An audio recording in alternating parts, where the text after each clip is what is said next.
మనం పొందాలి అంటే ప్రతి దినము, ప్రతి ఆదివారము, ప్రతి మీటింగ్ లో మనము దేవుని మాటలు వినాలి. ఆ విన్న వాక్యాన్ని, విన్న మాటలను అనుసరించాలి.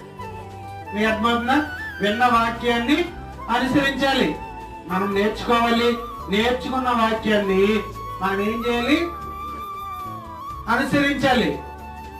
వాటి ప్రకారం జీవించాలి. కాబట్టి ఇక చెప్తున్నాడు, ఇదిగో యేసుక్రీస్తు ప్రభుల వారు, ఆయన ప్రేమ ఏ విధంగా ఉందంటే పరిమళ తైలము ఎంత సువాసన కలిగి ఉంటుందో యేసుక్రీస్తు ప్రేమ కూడా అంత సువాసన కలిగి ఉంటదట. మనల్ని కూడా అంత సువాసనగా మనల్ని కూడా ప్రేమించమంటున్నాడు. అందుకే ఆజ్ఞల్లో ప్రధానమైన ఆజ్ఞ ఏంటి? నిన్ను వలె నీ పొరుగు